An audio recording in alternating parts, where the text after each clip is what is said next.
हिमाचल प्रदेश के पूर्व मुख्यमंत्री और नेता प्रतिपक्ष जयराम ठाकुर ने कहा है कि राज्य में व्यवस्था परिवर्तन अपने आप में ही व्यवस्था पतन के रूप में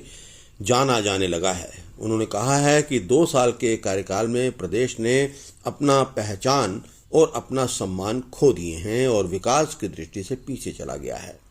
जयराम ठाकुर ने कहा कि कांग्रेस के आनन फानन में लिए गए फैसले राष्ट्रीय स्तर पर प्रदेश की खिल्ली उड़ा रहे हैं। 2 साल का कार्यकाल कांग्रेस पार्टी का मुख्यमंत्री सुखविंदर सिंह सुक्खू जी के नेतृत्व में पूरा होने जा रहा है और इस बात को मैं दावे के साथ कह सकता हूं कि हिमाचल प्रदेश ने इन 2 वर्ष के कार्यकाल में अपनी पहचान भी खोई है, सम्मान भी खोया है और विकास की दृष्टि से हिमाचल प्रदेश बहुत पीछे चला गया है।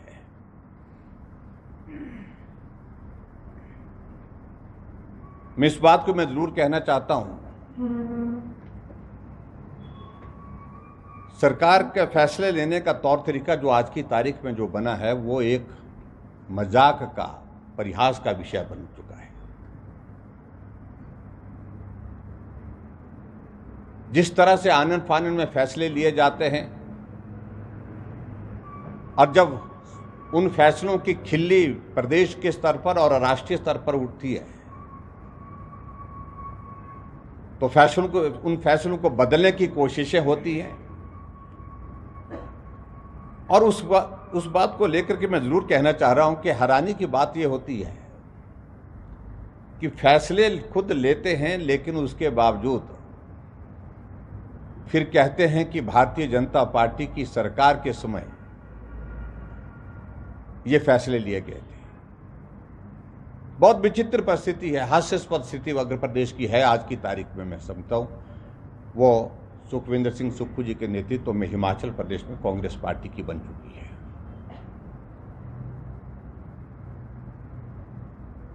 हिमाचल प्रदेश में जहां जो टैक्सेस का जो दौर चला है, सत्ता में आते ही डीजल की कीमतें 7 रुपए बढ़ा दी गई, सत्ता में आते ही बिजली की कीमतें बढ़ा दी गई, पानी पर टैक्स लग गया, सीमेंट की एक बोरी पर 125 रुपए की इंक्रीज 2 साल के इस छोटे से कार्यकाल में कांग्रेस की सरकार में हो गई। राशन पर और राशन के अलावा अब आगे बढ़ करके अब नया दौर में हमको ये भी एक चीज देखने को मिली कि टॉयलेट टैक्स भी जो है वो भी हिमाचल प्रदेश में सरकार की लगाने की मंशा थी और बड़ी हैरानी की बात हुई, नोटिफिकेशन होती है टॉयलेट टैक्स की और टॉयलेट टैक्स की नोटिफिकेशन के बाद जब चारों तरफ सरकार का मजाक बन गया तो बैकडेट से उस नोटिफिकेशन को विड्रॉ करने की प्रोसेस की गई। और मैं इस बात को लेकर के भी हैरान हूं कि मुख्यमंत्री इस प्रकार से नेशनल चैनल के ऊपर बात करते हुए देखे गए कि ये तो भारतीय जनता पार्टी की सरकार ने शुरू किया था। बताएं कौन सी नोटिफिकेशन है वो, किस तारीख की है, किस साल की है। बहुत अजीब लगता है जब प्रदेश के मुख्यमंत्री इस प्रकार से झूठी बातें कहते हैं और झूठ बोलने का तो उनका अंदाज इस प्रकार का है जो एक आदत के रूप में वो अब जाना जाने लगा है। जयराम ठाकुर ने कहा कि हरियाणा में चुनावों में हिमाचल की गारंटियों के जिक्र देखने को मिल रहे थे, लेकिन कांग्रेस ने खुद कहा कि उनकी हार का सबसे बड़ा कारण हिमाचल की कांग्रेस सरकार रही है। पूर्व मुख्यमंत्री ने कहा कि सुक्खू सरकार अपनी नाकामियों को छिपाने के लिए 2 वर्ष बाद पीएम मोदी और उनके नाम का ही इस्तेमाल कर रहे हैं। नेता प्रतिपक्ष ने कहा कि भाजपा के 5 सालों के मुकाबले में 20 महीने में कांग्रेस बहुत बुरा हाल कर चुकी है और 1,00,000 करोड़ रुपए का ऋण और 1,00,000 करोड़ के ऋण का श्रेय अब सुखविंदर सिंह सुक्खू के नाम हो गया है। उन्होंने कहा कि प्रदेश में कर्मियों को वेतन और पेंशन के भी लाले पड़ गए हैं। मैं हरियाणा के चुनाव में था तो हरियाणा के चुनाव के दिनों में चर्चा का विषय बना था और हिमाचल प्रदेश की जो गारंटियां, हिमाचल प्रदेश की गारंटी के साथ साथ जो बातें उनने की थी, उन बातों का जिक्र हिमाचल प्रदेश की सरकार के हरियाणा के इस चुनाव के दौरान हर जगह सुनने को मिल रही थी। और जिस हरियाणा के कांग्रेस के नेतृत्व ने तय कर दिया था कि यहां पर कांग्रेस पार्टी की सरकार बनेगी और पूरी जश्न की तैयारियों के साथ वो उस दिन काउंटिंग वाले दिन बैठे थे, लेकिन ढोल वाले भी ढोल उठा करके चले गए आखिर। और उसके बाद जो रथ बनाया था वो रथ भी खाली वहां से चला गया। और कांग्रेस पार्टी के वहां के हरियाणा के नेतृत्व ने इस बात के लिए कहा कि हमारी हार की सबसे बड़ी वजह हिमाचल प्रदेश की सरकार है, क्योंकि जो झूठी गारंटियां हिमाचल प्रदेश में दे रखी थी उसका असर हरियाणा के चुनाव में भी हुआ। और हमने भी इस बात को लेकर के हरियाणा में बात कही कि जो हालत हिमाचल प्रदेश की कांग्रेस की सरकार ने बना करके रखी है, कृपा करके मेहरबानी करके हरियाणा की हालत वैसे बनने से बचाइए। और लोगों ने इस बात को लेकर के गंभीरता से सारे विषय को लिया और परिणाम आपके सामने है। मुझे इस बात को लेकर के जरूर कहना है कि सुखविंदर सिंह सुक्खू जी का 2 साल का कार्यकाल पूरा होने के बावजूद भी अभी तक वो लगातार अपनी नाकामयाबियों को छुपाने के लिए दोष भारतीय जनता पार्टी की सरकार यानी कि जयराम ठाकुर, नरेंद्र मोदी, 2 नामों का जिक्र विशेष तौर से करते हैं। और किसी भी सरकार के लिए परफॉर्म करने के लिए मैं समझता हूं कि 2 वर्ष का कार्यकाल पर्याप्त होता है।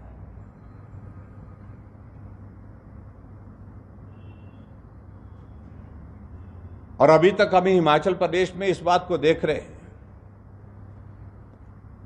कि जहां भी उनको मौका मिलता है वो ऋण की बात जरूर करते हैं। मैं जरूर कहना चाह रहा हूं कि जितना ऋण भारतीय जनता पार्टी की सरकार ने 5 वर्षों में हिमाचल प्रदेश में लिया, जब हमारी सरकार थी, उससे ज्यादा ऋण हिमाचल प्रदेश में 20 महीने से भी कम अवधि में कांग्रेस पार्टी ने ले लिया। और निश्चित रूप से हिमाचल प्रदेश आने वाले समय में दिसंबर जनवरी के महीने में 1,00,000 करोड़ के ऋण के नीचे होगा। और ये 1,00,000 करोड़ का ऋण का जो सारा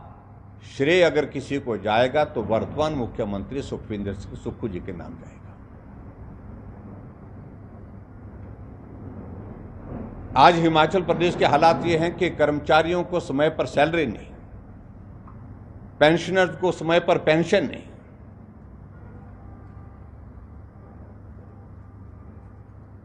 और ये विचित्र परिस्थिति हमने देखी अब की बार, जो आज से पहले कभी नहीं, जब मुख्यमंत्री हर महीने घोषणा कर रहे हैं कि सैलरी 5 तारीख को मिलेगी, पेंशन 10 तारीख को मिलेगी, यानी कि सैलरी और पेंशन की तारीखें घोषित मुख्यमंत्री कर रहे हैं। भारतीय जनता पार्टी के सरकार के समय में भी संकट रहा, कोविड का संकट रहा, 2 साल तक रहा, जब आर्थिकी पूरी दुनिया की तबाह हुई थी। लेकिन उसके बावजूद समय पर सैलरी हुई, समय पर पेंशन मिली, और कभी भी हमने सैलरी और पेंशन को लेकर के घोषणा नहीं की कि इतनी तारीख को सैलरी मिलेगी। आजकल हम देख रहे हैं कि मुख्यमंत्री बड़े उत्साह में हैं, और उत्साह की वजह यह है कि केंद्र सरकार ने जो सेंट्रल टैक्सेस का जो स्टेट शेयर जो है वो एडवांस में 1490 करोड़ के लगभग जो है वो जारी किया है हिमाचल प्रदेश को। उसके कारण अब कह रहे हैं कि सैलरी 1 तारीख को नहीं 28 तारीख को मिल जाएगी।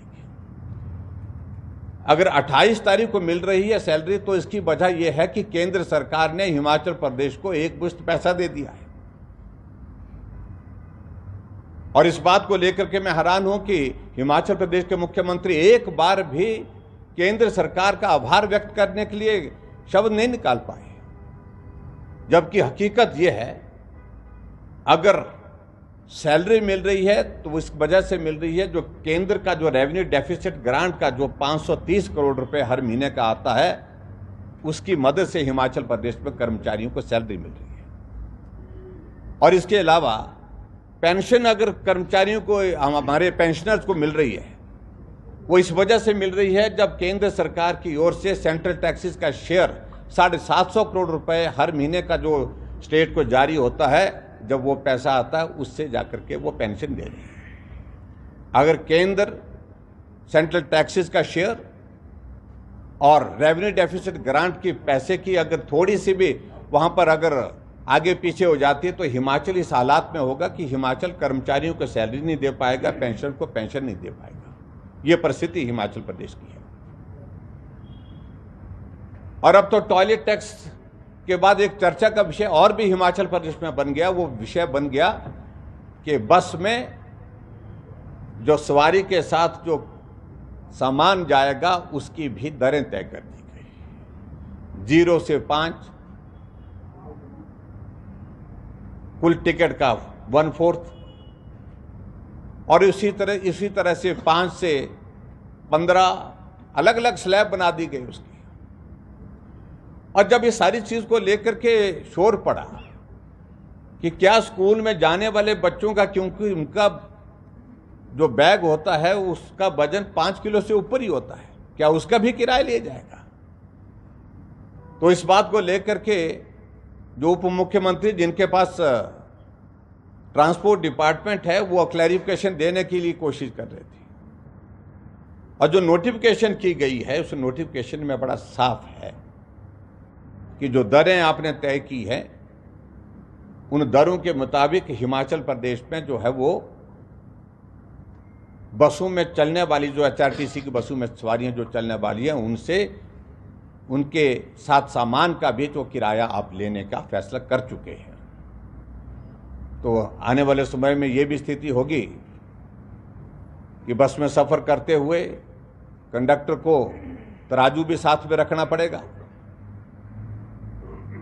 और जो सामान आपके हाथ में होगा, चाहे वो लैपटॉप है, चाहे वो आप स्कूल के बच्चों का बैग है, वो उनको तोलता हुआ दिखेगा। बहुत विचित्र फैसले लिए जा रहे हैं हिमाचल प्रदेश में।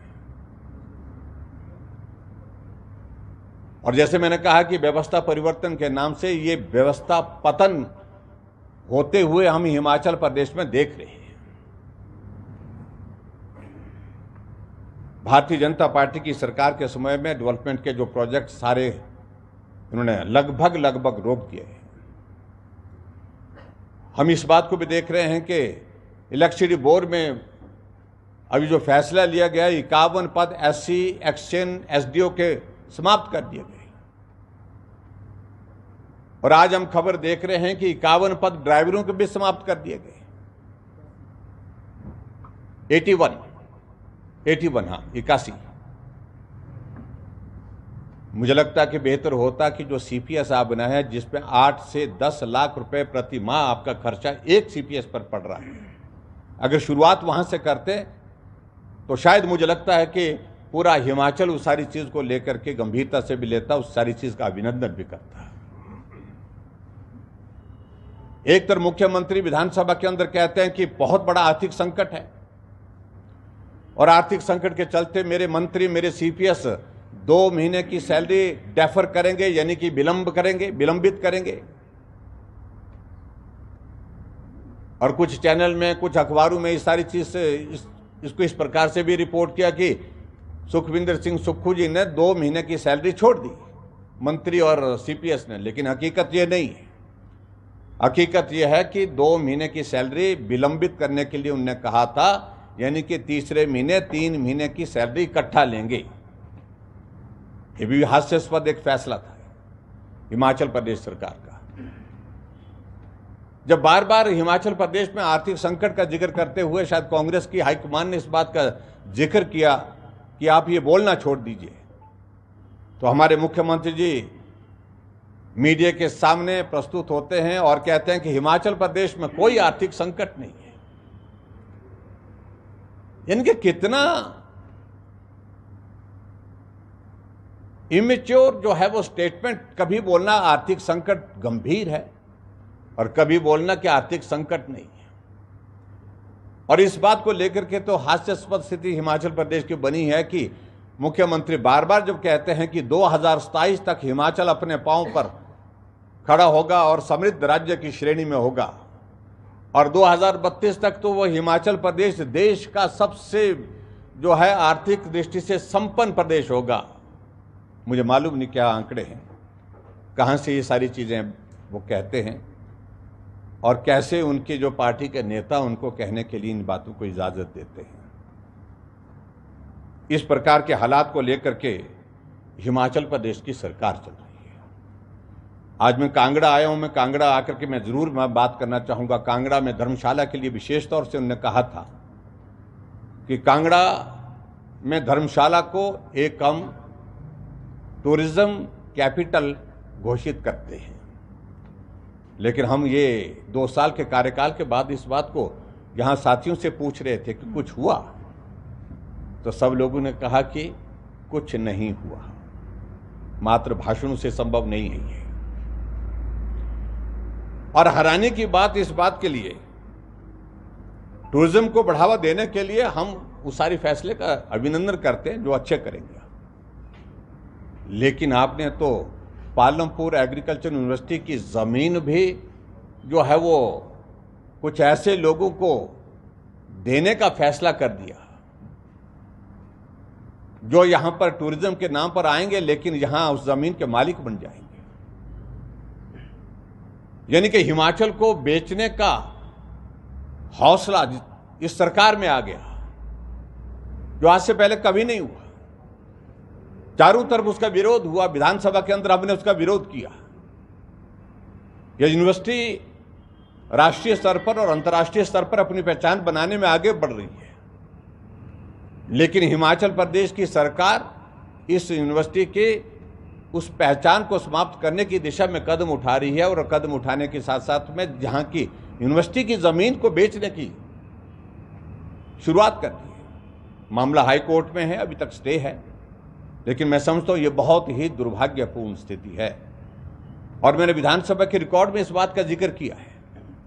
कि स्थानीय विधायक को इस सारी चीज को लेकर के विरोध करना चाहिए, लेकिन नहीं किया। और मैंने ये भी कहा था कि अगर मैं वहां का विधायक होता तो मैं कभी भी सरकार की हिम्मत ही नहीं होती कि इस प्रकार का फैसला लेने के लिए वो सोच सकती थी। अगर ये सोच बनी है, ये कुछ लोगों की मिल करके बैठ करके एक साजिश, एक षड्यंत्र के तहत इस जमीन को बेचने का फैसला जो किया जा रहा है, मैं समझता हूं इसके पीछे बहुत सारी चीजें हैं। अभी तो मामला कोर्ट में है, लेकिन अगर फैसला इस दिशा में आगे जाता है तो उस फैसले की सारी परतें जो है लोगों के सामने लाने का जिम्मा हमारा होगा।